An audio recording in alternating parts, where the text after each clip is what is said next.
What are you doing? I was just going to put on Do Not Disturb. Oh, I'm like, don't touch that other button. We don't want to go cellular. You ready to go live? Yeah.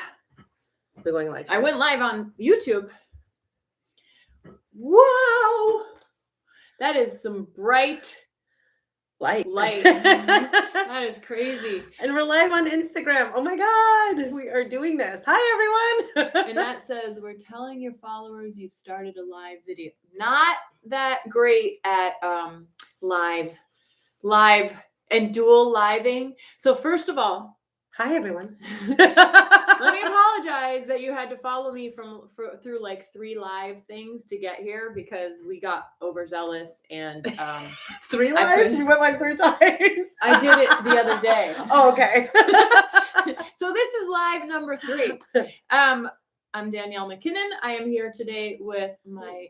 Oh wait, what? No, I'm just saying nothing. Oh, it's working. Yeah, we've got folks on Instagram too. Hi, Instagram. So I'm here with my dear friend and colleague, Lauren Rainbow. And she is a psychic medium, intuitive, life-changing trip leader person.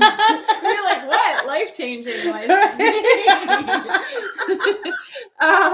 And I am an animal communicator, as you know, if you're here on my YouTube. So Lauren, do you want to just kind of like introduce yourself? Sure. Hi, everyone. As Danielle lovingly said, I'm Lauren Rainbow. I'm a psychic medium, intuitive, all kinds of weird spiritual things. And what I think you were trying to say is I'm a sacred travel guide. I bring people around the world to some fun places like Egypt, Peru, Mexico, all kinds of, thank you, everyone, around to all these amazing places to have life-changing experiences on some sacred ancient sites that help awaken your soul and align into who you are. And that's Tuukka. Oh my God, Instagram, hold on, guys. Oh, you missed it. I'm sorry, Instagram. I tried to get you there. Tuukka's very excited. And we have Tuukka. When I get together with Lauren, the energy gets big and Tuukka needs to hump pillows. So that's what that is. We wanted, hello everyone. I'm finally able to join in one of these. Sorry, I missed the last 3. Thank you, Patty.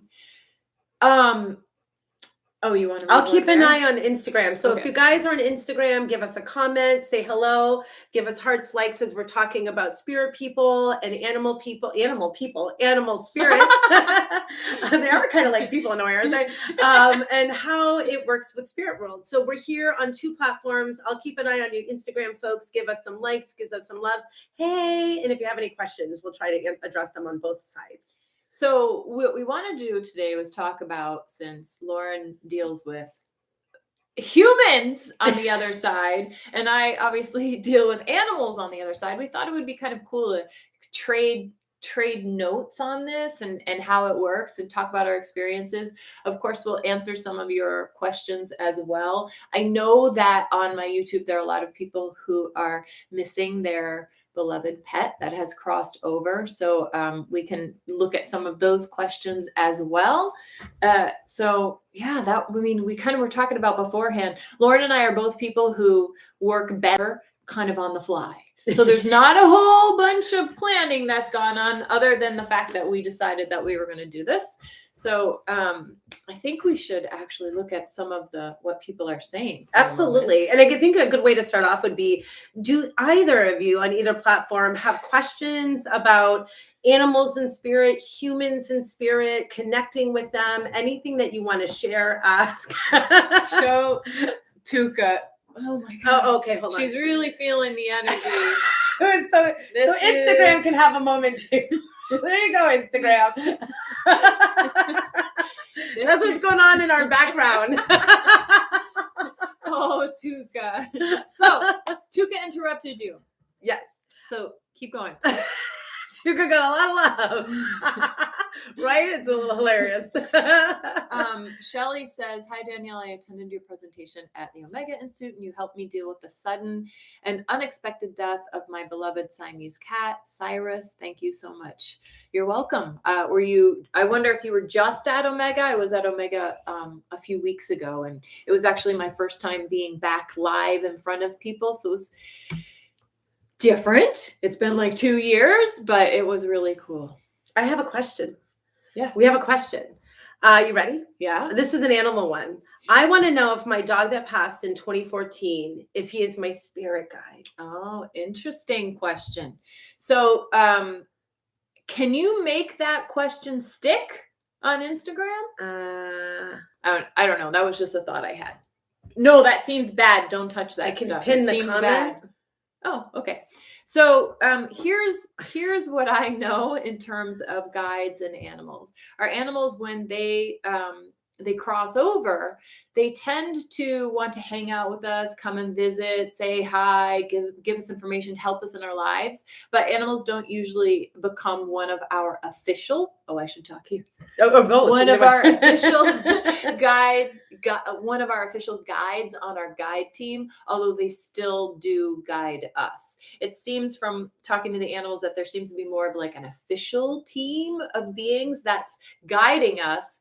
Animals don't take part in that. They kind of do their own thing in helping us. So what do you know about that? Well, I'm listening in on the spirit side of that, because a lot of people will ask me, are our loved ones in spirit our spirit guides?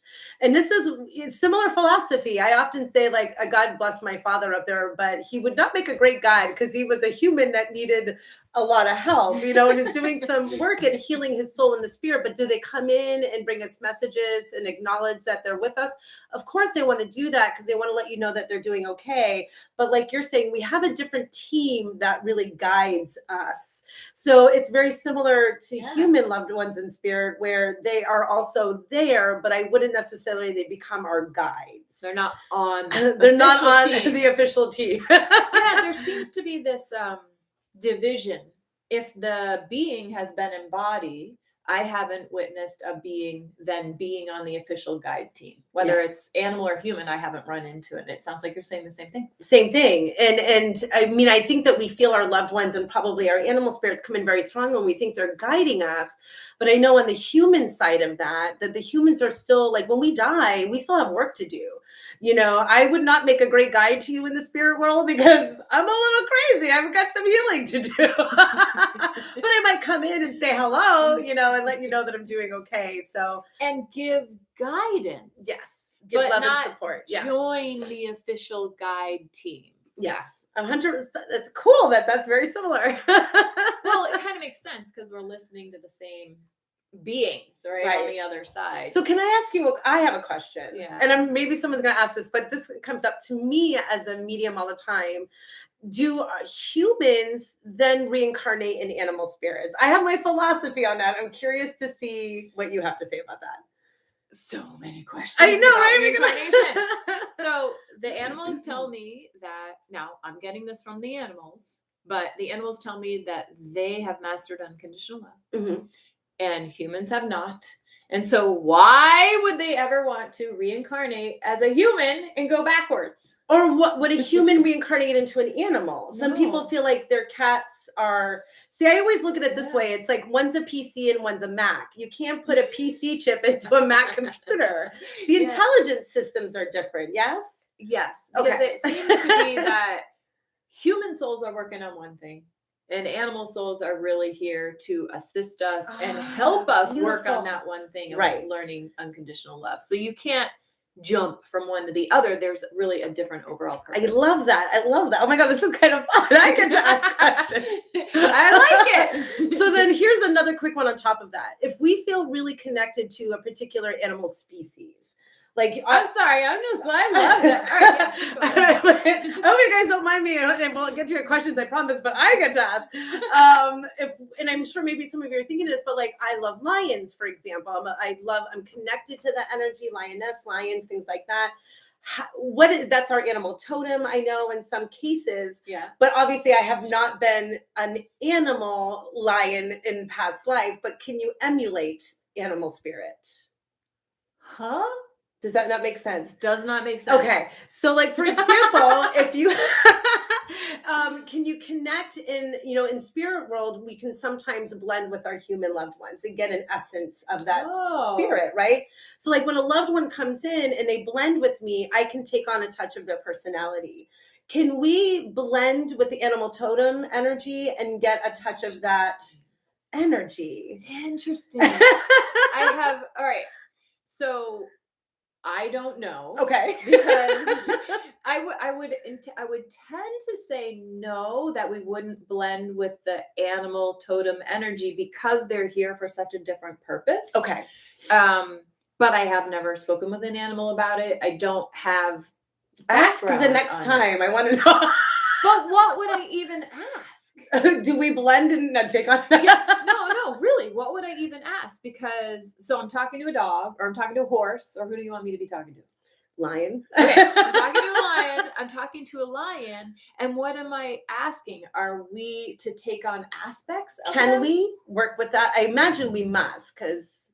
Oh, Or do you see what I'm asking? I think I have successfully translated from Lauren to Danielle language. I think in Danielle language, it is about, so I have people connect with animal divas. So Yes. that would be the lioness. That Yes. would be the one who speaks for all dogs, the one who speaks for all. Oh, okay. And what I found is that the dog animal diva will actually be able to share, well, hey, as dogs, we are here to teach humankind this lesson. I see. So like dogs are modeling, hey, you need to be the leader in your life, right? Be the leader, take control, be in charge.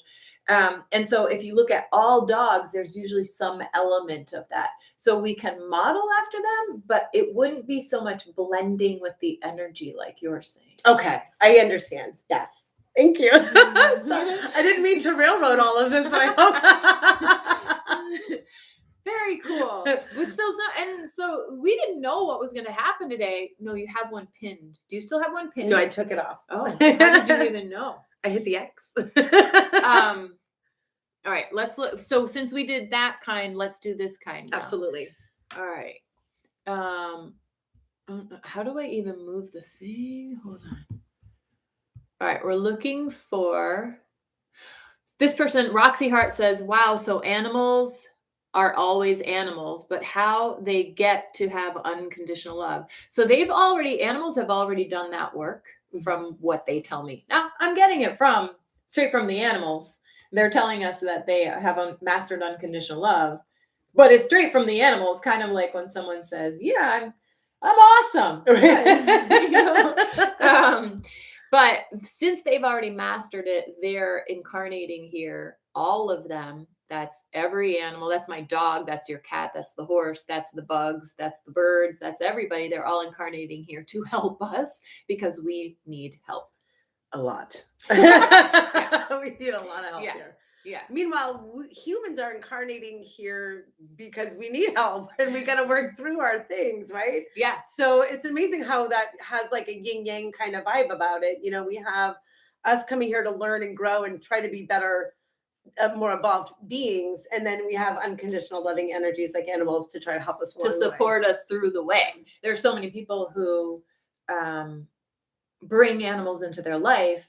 And the person is struggling, but the animal comes in and gives them that unconditional love. And it really shifts their perspective on what they can get out of their human existence. Right. So many animals are teaching people, this is what it's like to totally trust someone. I totally trust my cat like I've never trusted anybody before. Then the cat passes and the person's like, what am I going to do? And then I'll talk to the cat and the cat will be like, well, I just taught you how to trust someone. Now go trust another being. Right. Oh, see, I feel like my cat looks at me sometimes. It's like, can you get this better, Lauren? Like, you could be doing this a little better. You know?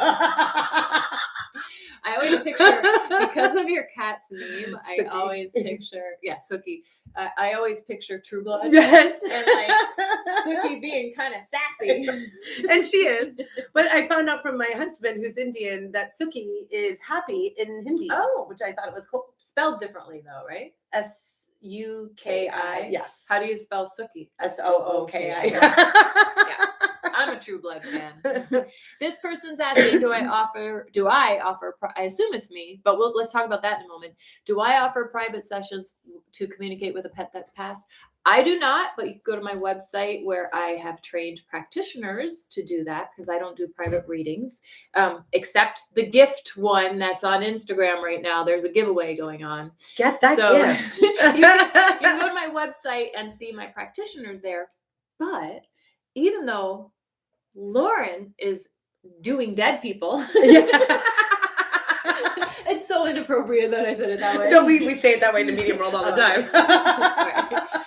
Lauren, what did you do? You want to talk about what you heard, what you told me? Yeah, earlier? so this was really interesting. Today I did a session with someone, and I was saying to Danielle, I think hanging out has been great because now animals are coming in from the spirit world, and I communicate with human spirits. So it's been really fun to learn how to go, do you understand that dog that looks similar to this? And then they go, yeah. And they're like, okay, do you understand 3 dogs that look like that? And they're like, yeah. So it's really amazing to see that we can evolve even ourselves as intuitives and mediums and open up to more streams than just a certain aspect of communication.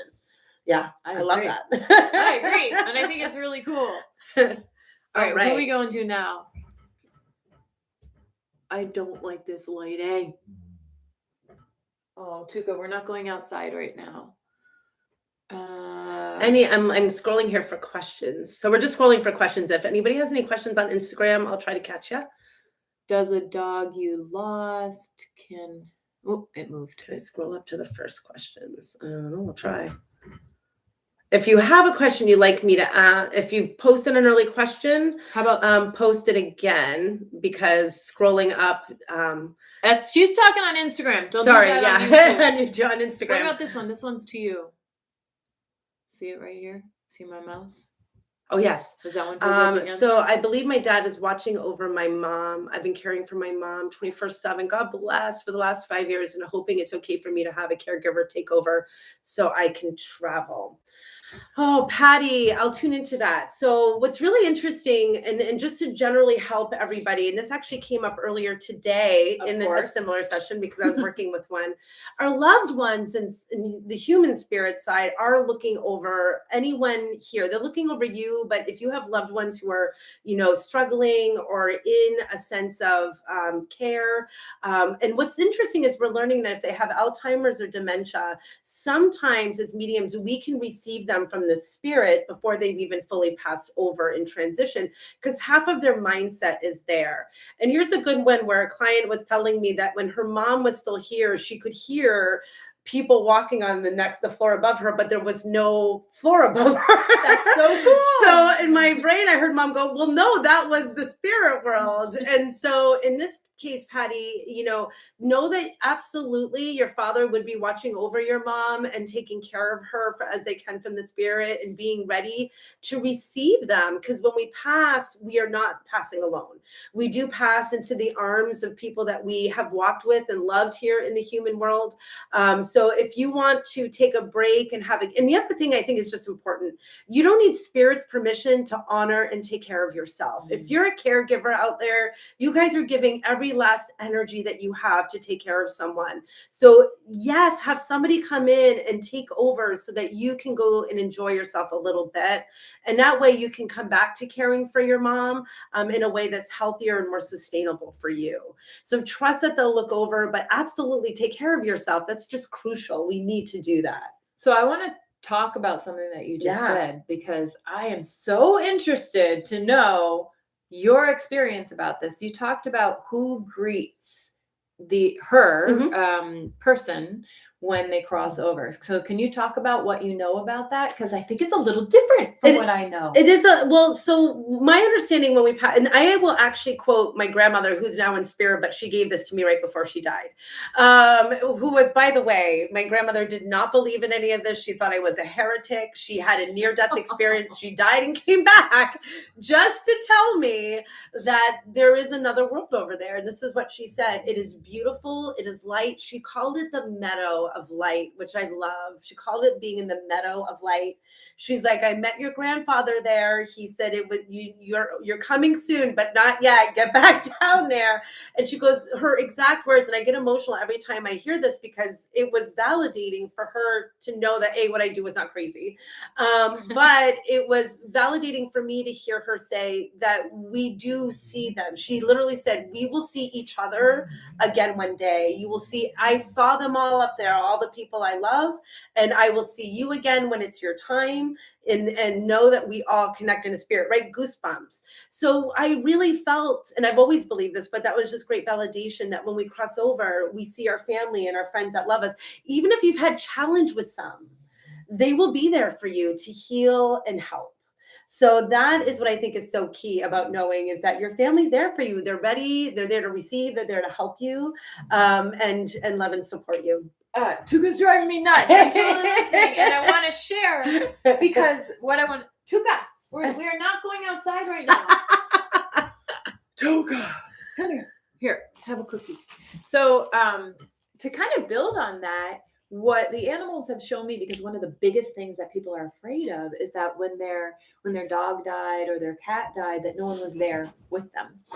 What the animals have shown me is that not only are everybody they love and their soul family, not only are all those people and animals with them, but the people who are still here in body are also there to greet as well, because I'm not fully here, you're not fully here, there's only an aspect of us. So it's really interesting that you're talking about, everybody's there. I feel like what they've shown me is literally everybody is there to greet you. And I mean, and I know that you've talked about the oversoul side of us being able to be there. And I absolutely believe, even like, because we're traveling at night. And I think that's also why we have what we call, for those of you who've ever had this, the visitation dreams. So when the human spirit comes in, a loved one from spirit comes in so real in your dream that it feels like they're still alive. And you're having this connection with them. I absolutely believe that that's part of your oversoul. You're in a state of sleep. So you're out traveling. So I don't think they're meeting you here. I think they're meeting you there in your unconscious state. But your brain changes it into what you can understand here. Which is why a lot of animals will actually show up at night, like on the person's bed. Yeah. Phantom animals. I love that. It's like I mean, and that is the ultimate visitation. I can't tell you how many people on my YouTube or have just emailed in to say, my dog visited last night. I stayed up for an hour petting him, and he'd been crossed over, but I got to pet him. Yeah. Now, is it really right there in your bed? No. Right. But it feels like it. I've had cats in the past, and you can feel them like, oh, they just jumped up on the bed and they're walking around. It's amazing. Yeah. And that feeling afterwards of it just feels so real. Yeah. Like you can't, it's not a dream where, hey, that was kind of weird. In these visitations, it's a very more like a reality to it. Like me seeing you here, I feel like I just saw Lauren. It's wow. Now Tuukka went and got her squeaky toy. That's so annoying too. And she's throwing it around. Okay, here's a quick question, Danielle. I gotta get the toy from Tuukka. And then we'll have Danielle answer this one. We can't do this right now. I hope you're all doing well. Give us some hearts. Yay! I hope you can hear us okay on Instagram as we're going back and forth here with our information. You can have this is so much fun. Can you? I was going to say, can Instagram folks see that? Okay.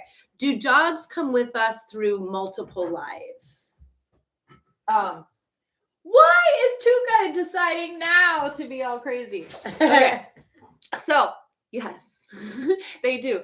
Dogs, cats, horses, whatever animal is part of your life, whatever animal has moved you, they're part of your soul family, and they will reincarnate as you reincarnate. Not necessarily at the same time, and also not necessarily as the same type of animal.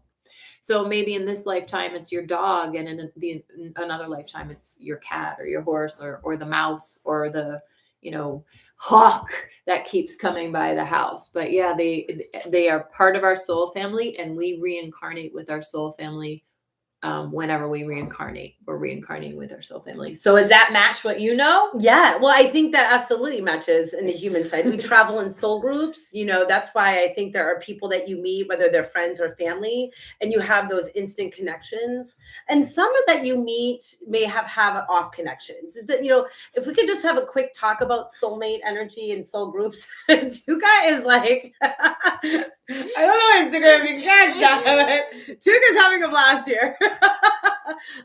So soul groups, soul family, soul mate. Can I talk about this really quickly? Because what drives me batty is the word soul mate. When people label someone a soul mate, the word mate automatically feels like Tuukka with the pillow, I need to mate with them, when really the word soul friend, soul family, I think fits better. Just because you have a connection to someone that's a love interest in this lifetime, we want to go, oh, they're my soul mate. And then we put a lot of emphasis on needing to mate with them. And when that doesn't work out, we often feel disheartened and broken. And I feel like we need to really be clear that just because you feel a love for someone and they don't reciprocate that their soul maybe doesn't recognize the mate connection, doesn't mean we want to force that to happen. All right. We're on each other's journey. We may encounter a past soul mate, but that doesn't mean they have to be your mate for life. Am I right? I totally agree.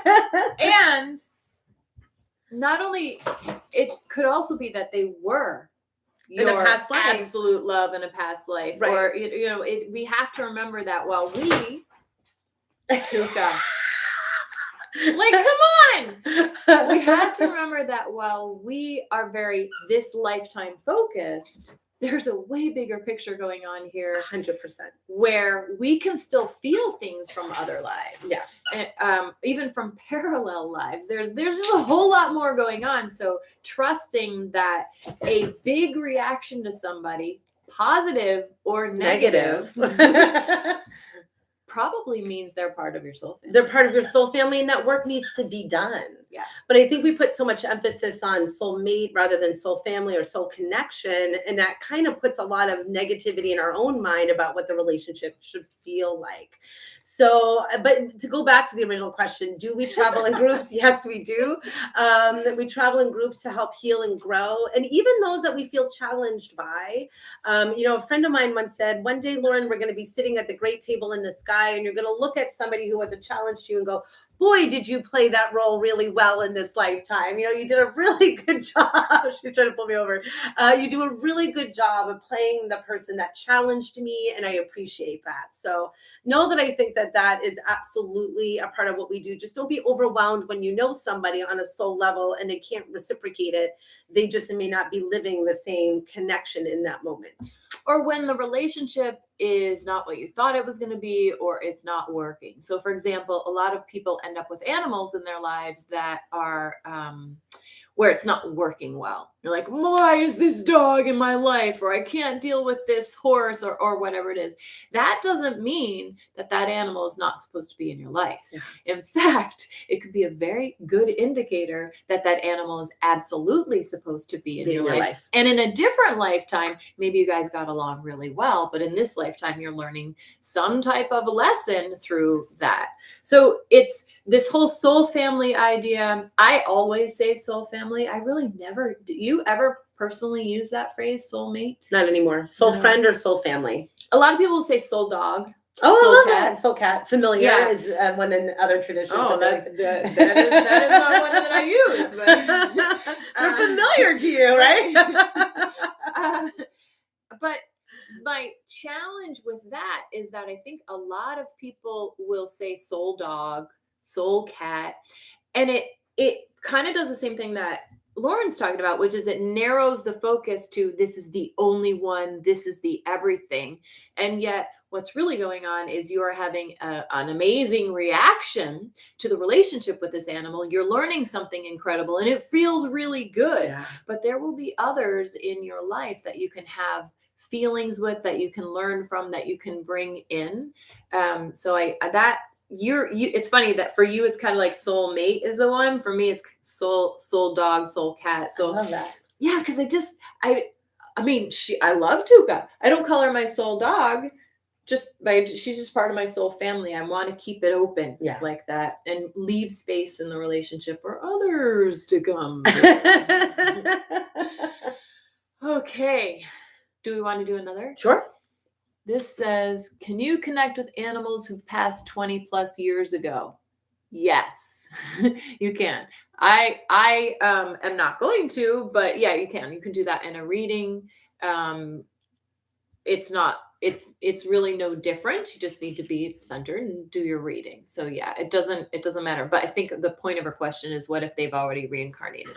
And that's a good one. And the same thing is with the human side of spirit. I am so interested to see what you're about to say about that type of reincarnation. Well, we'll talk about reincarnation on that side, but in terms of how long they've been gone, like sometimes I'll bring in a spirit and somebody go, well, they've been dead 30 years. So what? They're still dead. They can still come in. But reincarnation is a complicated thing. And I think until I'm actually in spirit, I probably am not going to know the full truth of this, but this is what I've been able to derive from my work working with spirit. I do believe we do reincarnate. I don't believe we do it the next day we pass. We don't reincarnate and come in right away, because a lot of people are worried about, what will they reincarnate before I get back there? What if I miss them? And by the way, we talked about oversoul. So even should they reincarnate before you get to the spirit world, you will still connect with their oversoul spirit. So you will connect with a part of them that is still very much in the spirit world. But I also believe that reincarnation takes time. It takes time for your soul to transition to the spirit world, to acclimate to spirit, to review your life, and to do some healing work before you come back down here. And so a lot of times somebody will say, I think my baby is my father.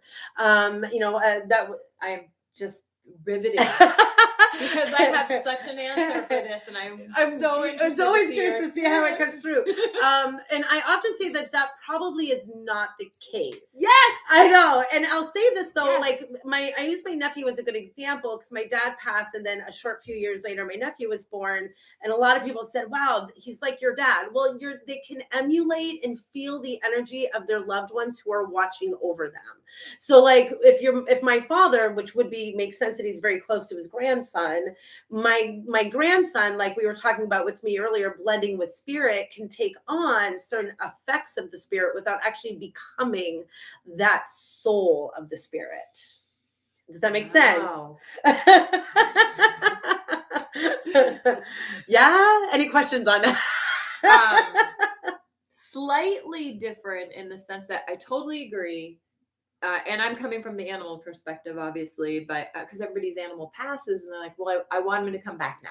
Yeah, I want him to come back now. But what the animals have shown me is that they're in our lives to help us do our work. Mm-hmm. When they cross over, it's because they've done their job with us the best that they can from that body. Right. So when they cross over, now they're like, cool. All right. Now Danielle's going to do the work, and sometimes they're going to help from the other side, mm-hmm. but they're not. I have not run into them reincarnating into the same lifetime. I haven't run into it, not even once. Yeah, not even once. Well, and this is why I asked you, and this would be a great way to kind of amend something that we mentioned earlier when I said, can human spirits move into an animal body? I'm curious to see if you believe this to be true. I believe that our animal spirits can sense our human loved ones. Oh, yeah. Right? And when they come in from spirit, I've absolutely had moments where I know that my cat, which by the way, my dad had almost the exact same looking cat. So I know that my dad would play with Suki in a way that's like from the spirit world, like it was her cat. And she is totally like, what's going on? And I know instantly my dad is there. And so, but I have people who will say to me, like, they think that their animal is their parent because there's a connection there. Or there's something that's similar. Or right. They knew something that only the parent would know. Right. So what are your thoughts on that? My thoughts are, that's not a thing. My thoughts are. But the animal can sense the loved ones. Well, animals are constantly talking to those spirit. On the other side. That's amazing, isn't it? Yeah, it is very cool when you see your cat going right? They're connecting in. Oh yeah, she meows at the corner like she's having a whole conversation hello. sometimes. Hi, spirit. Yeah. Right. So they're constantly connecting, but they're not. Oh, I lost my place. What are we even talking about? We're talking about when animals see human spirit. Oh, thank you. So yeah, the veil. You know, I don't like calling it a veil. I don't either. What even is a veil? But the line, the whatever we're going to call it, the difference for us, we have to work harder to connect to the world of spirit. Yeah. Animals have that connection in place all the time. So it's not like, you know, you have to kind of go, all right, I'm going to connect in here, you know, and that's, I get ready, I do it. They're just in that connection all the time. So they're connected to deceased loved ones, humans, deceased loved ones that are animals. It's just like a continual relationship, minus the physical body. Right. Amazing, isn't it? It's amazing.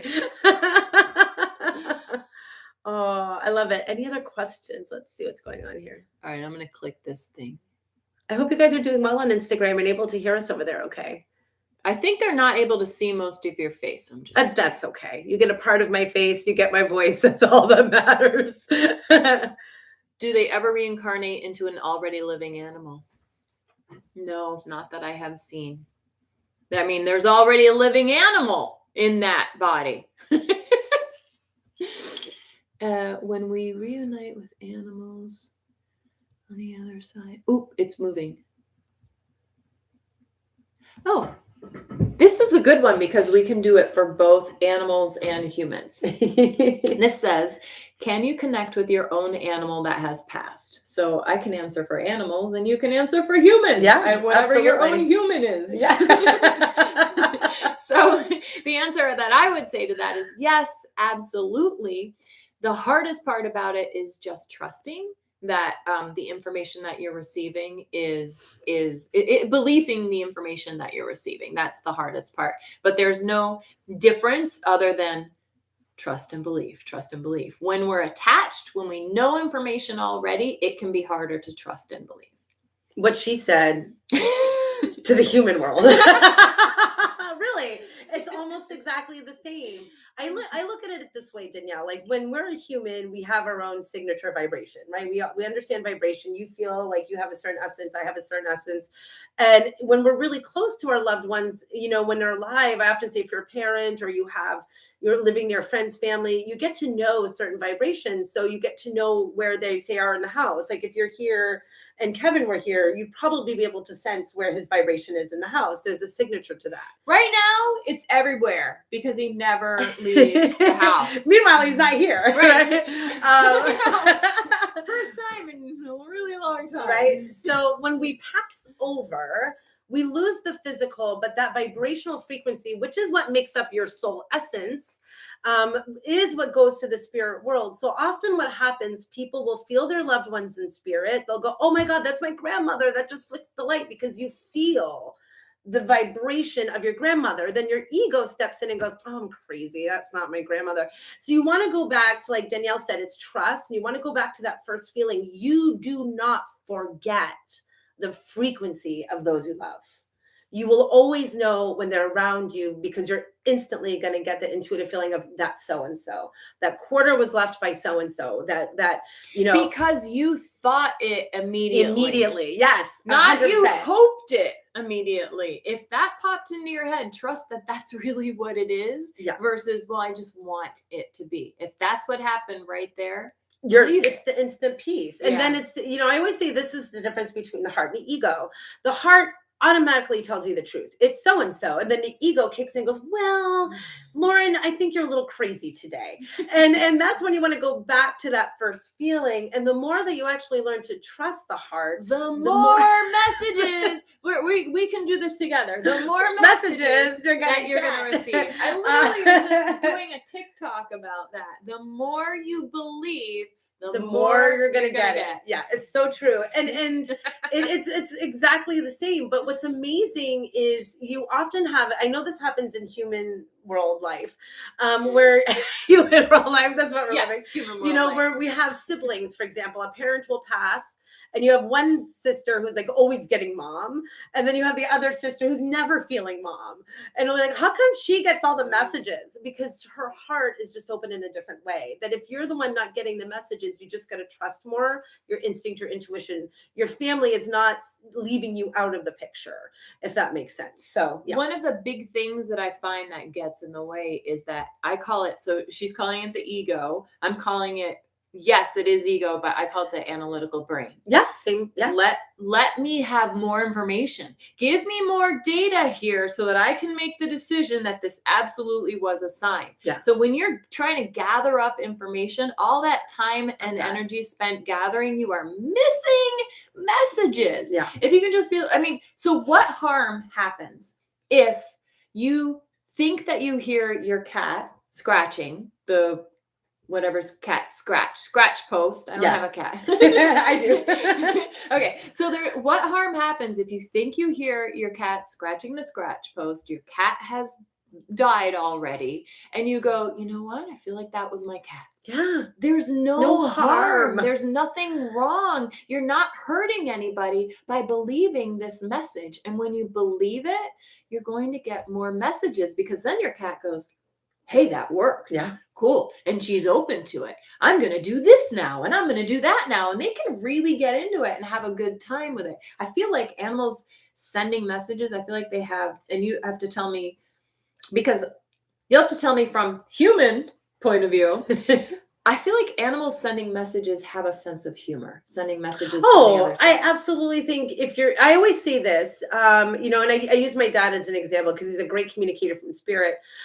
He was a funny guy, and he likes to tease me like crazy. And a good idea of like when we get a sign, and I've even had doubt. We're mediums, right? We've had doubt. I'm sure, Danielle, you received something and you went, oh, really? Yeah. I remember when my dad passed, I said, show me a sign. I got the sign I asked for. And then I went, wait. Don't do that.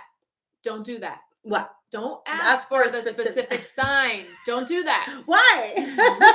Because why? Are you really asking me that? Yeah, I'm curious your point of view on that, because I would say give them a little something to work with. Oh, so what I find is when you ask for a specific sign, then the window for that information, for a sign to come in, is now this big. I understand what you mean by that. Yes.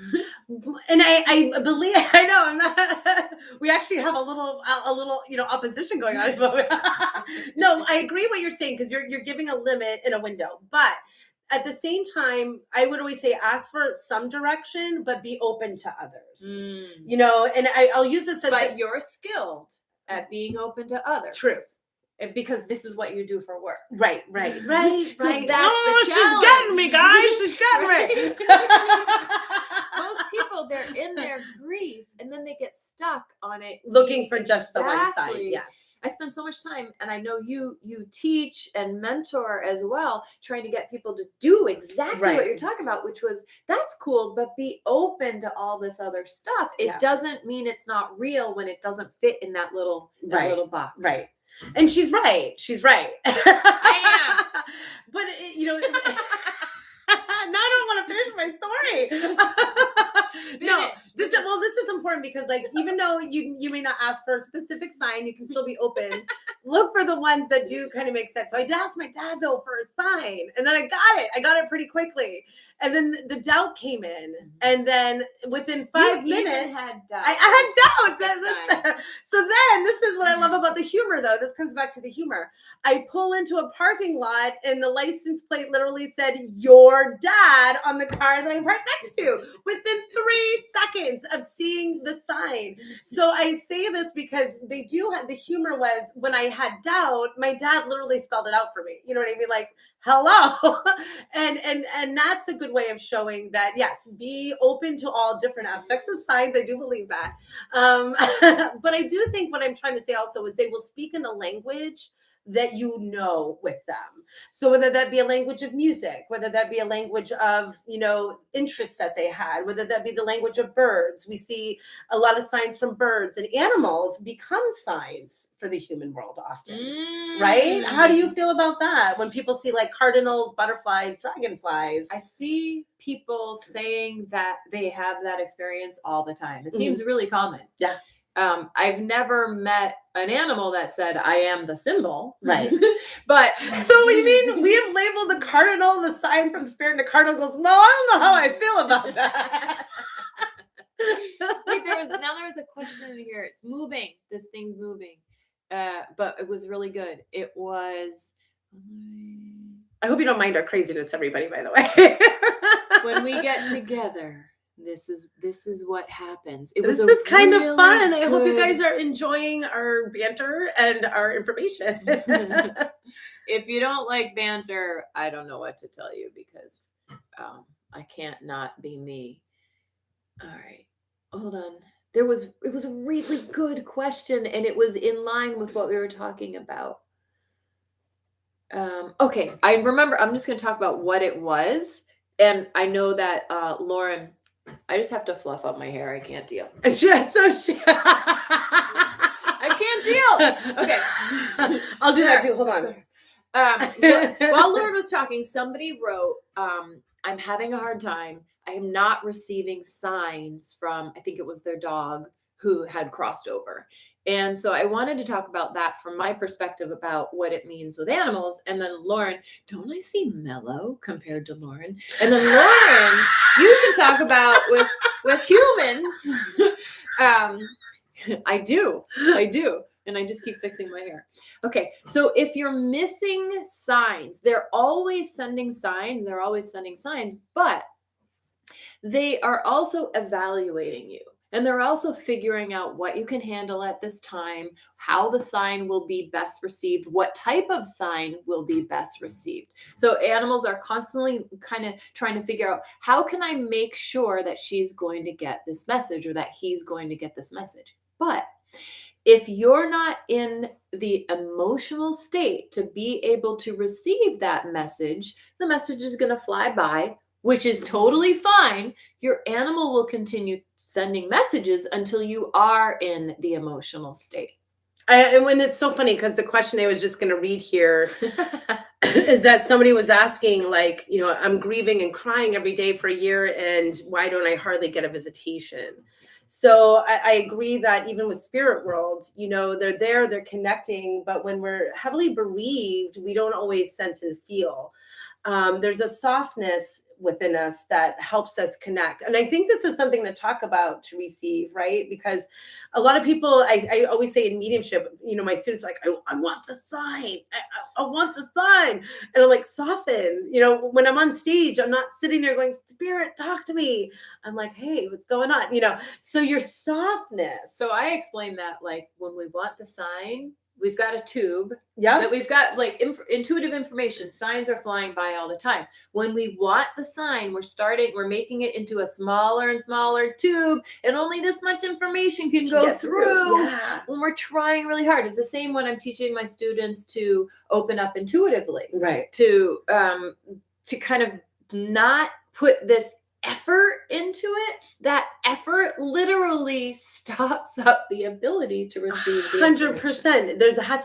I was saying the other day that I want to do a webinar called the softness.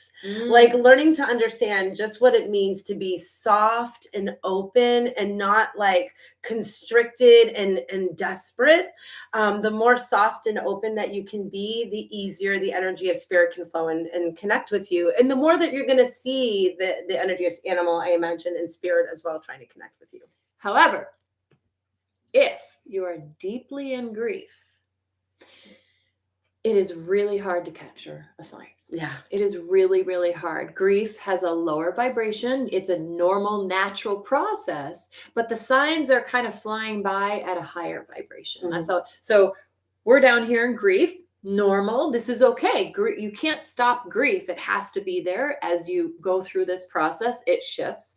But the signs, when you start loosening in the grief a little, it becomes easier to capture those signs. So if you are crying every night, it's going to be very hard to capture a sign when you're awake.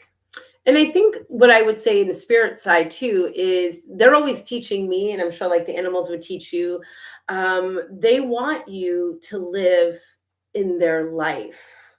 meaning they want you to, well, grief is important, as you're saying, 100%. I still have days, my dad's been gone 20 years, I still have days I terribly miss him, but I also live to celebrate him. And I think when we live in that energy of celebration for your loved ones in life, in the animal or human spirit world, then we're lifting our frequency. And that's kind of what they want from you. They don't want you to get too stuck in their loss. They want you to still live in the energy of celebration of life whenever you can. And that is one of the things that we can kind of close up with here, which is I have found that animals are joyous about their passing. When I connect with animals that have crossed over, they're not like, what happened? That sucked. There's no negativity around it. They're very, they're kind of like, cool, here I am. I'm doing this next thing now. And they want to share and connect and send messages and continue to help from the other side. And I would assume that you're kind of in the same boat with people. Well, this is, I think something that varies a little differently here is that humans with the unconditional love difference, they still have work to do, right? Yep. That's a big difference. I will say that, and we have human souls pass in many different levels, whether that be an illness related death, a suicide, a murder, or something. And I talk about these things because how they transition actually does not affect their beauty in the spirit. And I think that's something that gets misunderstood a lot by human thinking, is that if they had a bad life or if they made bad decisions, that they may be in a bad place. And I have yet to meet a spirit that doesn't admit that, let me say this better, that will still admit to their misgivings, but still be in a place of light and healing and still want you to know that they are okay. And they want you to be okay too. Yeah. And I think that's the number one message I always get whenever I'm doing a dem or whenever I'm working with spirit. They're okay. Not only are they okay, they're great. They're amazing. They're amazing. They're amazing. Right. And they want us to be okay. Yeah. And I think that's the biggest key is the more that we can work to, on the human side, heal our bereavement, our grief, and live in their memory, the more that we're really being in true honor to their love and light. And then the more they get to play with us from the other Absolutely. side, which is really fun. Yay! Thank you, guys. This was very fun. I know we were all over the place, but I hope that you enjoyed it. And thank you. Oh, look, hearts. We got hearts over there. I know. They don't have that on YouTube. No I want hearts over here. But thank you, Instagram. At least we know we're getting some love. I am doing a class on the pet afterlife, totally devoted to the pet afterlife, and a whole other webinar with readings as well. So the link to that should possibly be in the thing here. And yeah, that's it. Thank you, Lauren. Thank you for having me. This was kind of fun. Lauren Rainbow. I'll put a link to her website in here. LaurenRainbow.com, easy enough. Or a link to the website. But I'll make a link too. Thank you. Thank you, Instagram. Thank you, everyone. Instagram. We so appreciate you guys. Okay. And Danielle, this was so much fun. Now we got to turn off our technology. I'll grab this one. Bye, guys. Okay. Have a good night. Bye. Okay. And end. Do you want me to save that?